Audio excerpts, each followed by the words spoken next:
There is a quote out of the book, The Millionaire Mind. I suggest you read it. It gets you set up here, where you can start thinking. Why do so many businesses fail within a year or two of opening? Certainly, one reason is the odds issue. Okay? Most people who select a category of business to operate don't have a clue about the real probabilities of success. Remember, it isn't how much you study and how long. Okay? It also is what you study, how well it can be leveraged in the business world. Knowing the odds of success can make all the difference. So basically what that means is if you're going up against McDonald's, well, you're going to have a lot of problems, right? Because they've been doing it since the 50s. They've already been through the ups and downs and the ins and outs. So it's going to be very difficult to try to leverage. Now, you can open a burger joint, and you'll make money, but you're not going to get rich doing it. So that's kind of the problem. You'll be doing almost the same things an employee. You'll be getting up more than an employee at that point because you're going to be doing everything under the sun and you'll be making just a small amount of money. So we don't really want to do that. So you really have to know and understand things before you go into business, okay? Like I was seeing this guy driving down the road the other day. He had 3 guys in his truck, okay, and a bunch of tree trimming stuff in the back. It was just a pickup. So I bet you anything, a lot of people, they quit their jobs or whatever, and then they go out on their own, and then they think they're going to be successful overnight, and before you know it, it ends up turning to be this long process that they don't even have a clue about, okay? It's very difficult. There's so many different things and challenges that they come across. And the thing is, the bottom line is his money is on a 30-day cycle. 30 days, every 30 days, the bank wants their money in the world. So everywhere in the world, doesn't matter if you're a tree trimming guy, if you're McDonald's, if you're whoever, okay? Everything has a 30-day cycle. Every month is the bills are due. The bills are due. So you're always competing against time when it comes to money. Always, continually, all the time. You're always competing against money because it's always on and always going and always flowing. So you have to be able to try to make the money as fast as you possibly can because otherwise you're never going to get anywhere. If you're just, making $10 an hour or $20 an hour or $30 an hour, that's it. There's just no hope. You're just going to be crawling along at a slow snail's pace, and that's pretty much it. So, what we're going to talk about here a little bit is why businesses, okay,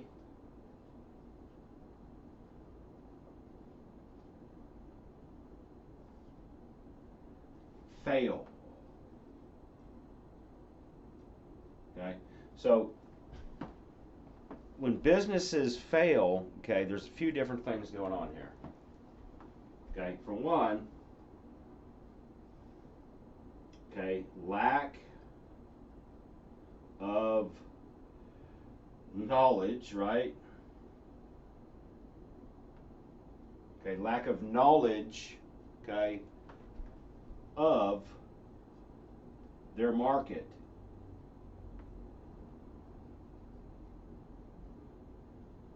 So you just can't go in there thinking that you start something immediately and then all of a sudden things are just rolling just so smoothly and wonderful and all that stuff. It's just not going to work that good, okay? So if you go into, like there's these guys that stopped over my house the other day and they wanted to mow my lawn, right? And it was, they're not in the lawn business. It was their very first lawn they were going to do. They probably live in the neighborhood, so they wanted to mow the lawn. So I was like, okay, no big deal. So what we ended up doing is we're like, okay, well, I will go ahead and give you they offered $20 to mow the lawn, and I already knew it was worth more than $20 because I know I mow my lawn, so I know how long it takes to do the job. So we were going to give them $20, and I said, how about we go ahead and give you $40 if you do the edging too as well. So I'm already giving them more money because I already know that what it takes, because if they're trying to go into business and they've just started this process, and I told them it's pretty difficult. It's going to be difficult to stay in business and start a business. It's not going to be easy. So they pull out a 24-inch push mower, which I have a riding mower. So obviously, I've got a third of an acre and stuff. So the thing is when they're mowing and stuff, it's going to take them a while with a push mower to do this place. So I don't think they understood what they were getting into. Is my premise here. So they don't know. The lack of knowledge, okay, right here, is part of their problem. Okay, so they wanted to, well, let's go mow lawns. We're gonna make money. There is a world going on out there. Okay, there is the money cycle just going like this, right here, 30-day cycle, and it's constantly going around like this. All the time, again and again and again. You'll never win.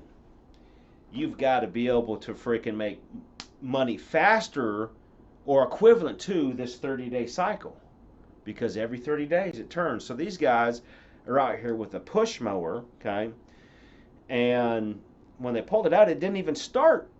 I mean, I was leaving for the day and stuff in the morning. It was probably like 8, something like that, maybe 8:30. And I was getting ready to leave, and these guys showed up, and they pulled the mower out, and it didn't even start, this darn thing. Okay, so these guys, and they're young, and that's fine. There's nothing wrong with that. I mean, no problem, right? Everyone wants to try to get into something, but the problem is after they do about 40 or 50 lawns, and then they figure out, I still ain't making no money, and I'm working my butt off. Why is that? Well, the problem is because they didn't freaking go into it with the knowledge. They should also know, okay, the business in general. Okay, they should know that. They should know their competition.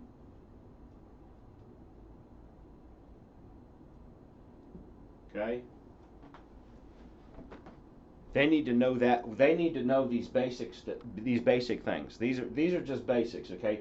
And of course, really, we should probably have at the very top is of course a business plan. We need a business plan. Let's put that right here. Okay, the business plan is going to let you know what it is that you're doing, how much money you need to make. You need to know where your customers are, how to get your customers, how much advertising you think you're going to need to do, how much extra work you're going to need to do for your competition to compete with them, a whole bunch of different things in order to make it work. So that's definitely one of the problems that these guys were going to have. Obviously, was that. But anyways, this was just one example, okay? And like I said, there was another, guys driving down the road the other day that I seen them, and they were, just a pickup truck and some tree trimming stuff in the back. But it's a good thing at the beginning, okay, when you're doing this, because at the very beginning when you're doing this, you're really excited about all of these things because you're like, oh wow, I'm making money on my own and people are giving me money and stuff like that.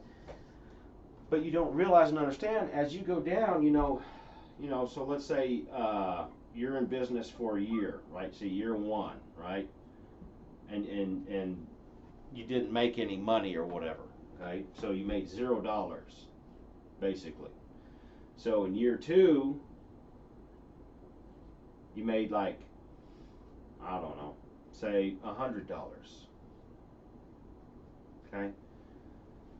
As the time keeps going, either either you're going to have to figure out how this works or it's going to fail.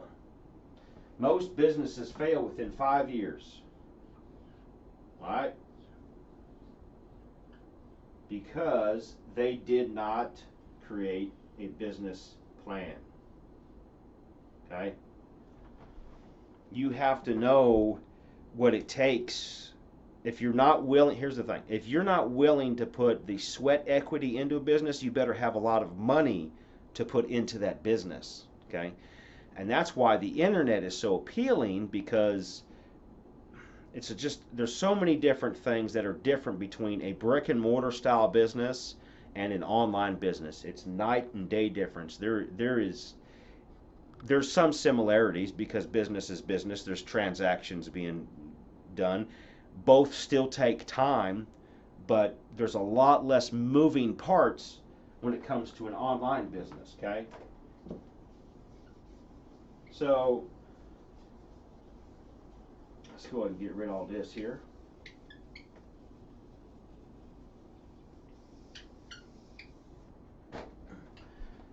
So after about 5 years or less, they go under because they do this.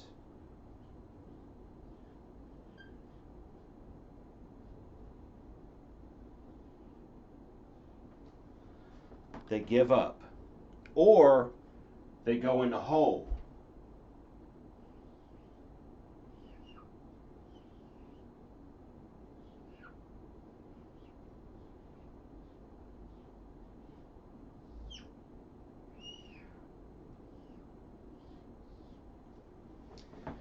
Because here's the thing that they don't understand is there's people out there selling them stuff like finances and credit cards and loans if they can get them. They may not even be able to get them to begin with, okay? If they can get these finance deals, they've got so many payments going on everywhere that if you're not careful about your income to debt ratio when you're owning a business, it could take you under. If you take on too much debt, you're out of the game. Okay? If you don't take on some debt, you can't grow and maintain your stuff. You can't buy new mowers, you can't buy new chainsaws, you can't get a new pickup, a new trailer, things that you need for the business, computers, whatever, all these different supplies and stuff, okay? You can't keep that going, okay? So unfortunately, if, a lot of companies, they start and then they go under because of the 30-day cycle. This 30-day cycle is going all the time, constantly. And as bills are coming in and going out, if you're not trying to beat this 30-day cycle with the banks, you're just not going to be able to compete. You're going to go straight under. I mean, there's just no way. So if you've got a lot of debt, when those bills are due, they're due every 30 days. If you skip a few payments or miss a few payments and you don't have that money to cover, it'll take you straight out of the game, okay? So those are just a few reasons, okay, why businesses fail, okay? Because we're always competing against this 30-day cycle.